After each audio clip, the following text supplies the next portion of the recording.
On pense souvent que la Coupe de Feu, c'est une histoire de tournoi scolaire, de rivalité entre ados, mais en fait, c'est bien plus profond que ça. Aujourd'hui, on va décortiquer la véritable machination au cœur de ce livre, celui qui a absolument tout changé. Et on va voir que le plan était déjà en marche, bien avant que le premier champion ne soit choisi. Alors, pour bien comprendre, il faut oublier Poudlard en instant. Tout ne commence pas là, non. L'histoire, elle prend racine bien avant, 50 ans plus tôt, dans un petit village nommé Little Angleton. Et tout part de cette phrase assez sinistre.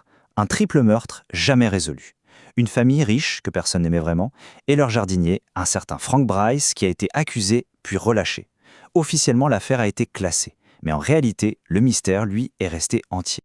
Et puis, 50 ans passent, et ce vieux crime, cette vieille histoire, refait surface de la manière la plus étrange qui soit. À des centaines de kilomètres de là, Harry Potter se réveille en plein milieu de la nuit en sursaut. Sa cicatrice, sur son front, le lance, une douleur insoutenable. Pourquoi ? Parce qu'il vient d'être le témoin, dans un rêve beaucoup trop réel, d'un complot qui est en train de se tramer dans la vieille maison des Gédusors. Bon, voilà comment on va dérouler tout ça. On partira du rêve inquiétant, on passera par la Coupe du Monde de Quidditch, le tournoi bien sûr, les épreuves, jusqu'au retour du Seigneur des Ténèbres et, point crucial, le déni du ministère. On va vraiment suivre le fil pour voir comment ce plan méticuleux a pu se dérouler sous les yeux de tout le monde.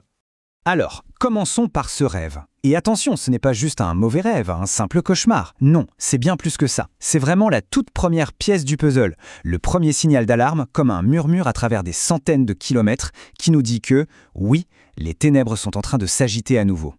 Donc, dans ce rêve, qu'est-ce que Harry voit ? Eh bien, il assiste à la fin tragique de ce fameux jardinier, Frank Bryce. Le vieil homme voit de la lumière dans le manoir abandonné, ça l'intrigue, alors il va voir. Et là, il tombe sur une conversation absolument terrifiante. Il entend un Lord Voldemort très affaibli, presque un fantôme, en train de monter un plan avec son serviteur Queue de Verre.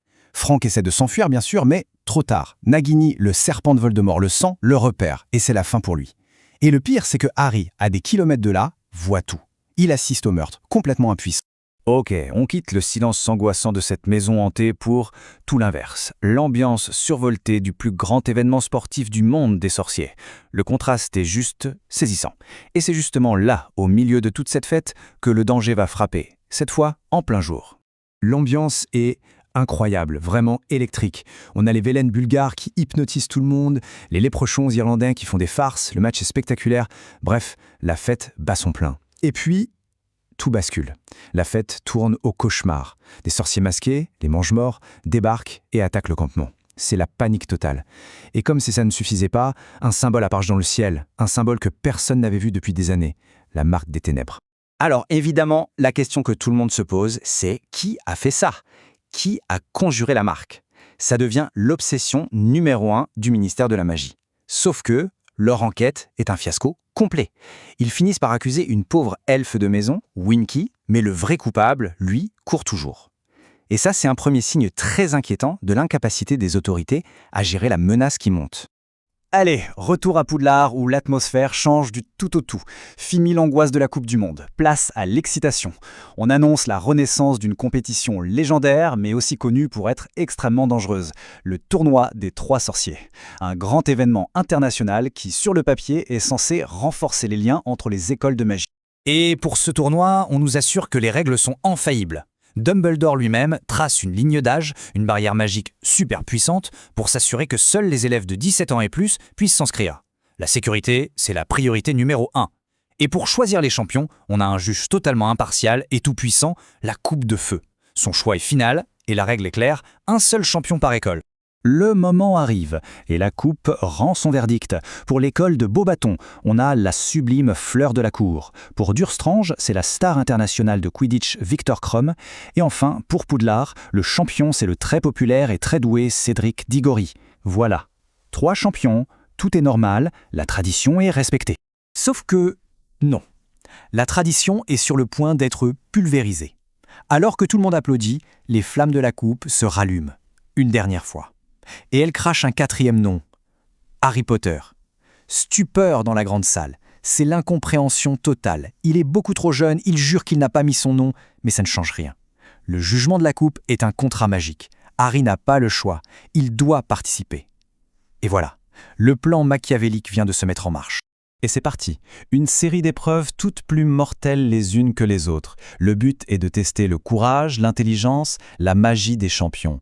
Mais pour Harry, qui n'était pas préparé à ça, c'est bien plus. C'est une véritable lutte pour sa survie. Ce qui est fascinant, c'est de voir comment Harry gère le danger. Prenez la première épreuve, le dragon. Au sol, face à ce magyar à pointe, il est pétrifié trouille. C'est normal.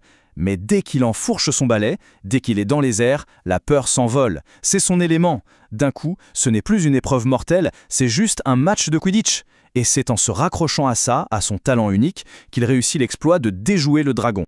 Et l'œuf d'or, justement, c'est l'indice pour la deuxième tâche. À l'intérieur, une chanson, une énigme qu'on ne peut entendre que sous l'eau. La mission est assez claire, même si elle est angoissante, les champions auront 1 heure. Pas 1 minute de plus, pour secourir ce qui leur est le plus cher au fond du grand lac. Pour Harry, bien sûr, ce sera son meilleur ami, Ron. On arrive à la dernière épreuve. À ce stade, Harry et Cédric sont à égalité en tête du tournoi. Ils entrent en même temps dans un immense labyrinthe rempli de créatures et de sortilèges. Ils vont s'entraider et ils finissent par atteindre la coupe en même temps. Et là, dans un super geste de fair-play, ils se mettent d'accord pour la prendre ensemble. Comme ça, la victoire sera partagée pour Poudlard. Et c'est précisément à cet instant que le piège se referme. Ce geste de noblesse va les propulser littéralement au cœur du complot. Parce qu'il faut bien comprendre une chose, le tournoi n'a jamais été le but. C'était juste un moyen d'arriver à une fin bien plus sombre. Ce qui se passe ensuite est d'une violence inouïe. La coupe n'était pas un trophée, c'était un porte-long. Ils sont transportés dans un cimetière. Et la première chose qui arrive, c'est que Cédric, le champion en trop, est assassiné. Froidement. Un éclair de lumière verte, c'est fini. Harry, lui, est ligoté, forcé d'assister à un rituel de magie noire des plus anciens. L'os du père, la chair du serviteur et le sang de l'ennemi. Et sous ses yeux, Lord Voldemort renaît. Voldemort est à peine revenu à la vie qu'il convoque ses mange-morts. Et ses premiers mots pour eux sont glaçants de lucidité. Il leur dit « Je sens les effluves de la culpabilité ». Il sait parfaitement qu'ils l'ont abandonné par pure lâcheté et il leur fait très bien comprendre que leur loyauté va maintenant être sérieusement testée. Le message est clair, la terreur est de retour et cette fois, elle est organisée. La grande question c'est « Mais comment ? Comment ce plan a-t-il pu fonctionner sous le nez de Dumbledore ?» Eh bien la réponse tient en un seul nom, Barty Croughton Jr., un mange-mort que tout le monde croyait mort à Azkaban. En réalité, il s'est évadé. Il a mis son propre père sous l'Imperium, kidnappé le vrai Maugrey Folleuil et pris sa place pendant toute l'année. C'est lui qui a trompé la coupe de feu. C'est lui qui a aidé Harry à survivre à chaque épreuve. Et c'est lui qui a transformé la coupe en porte-loin.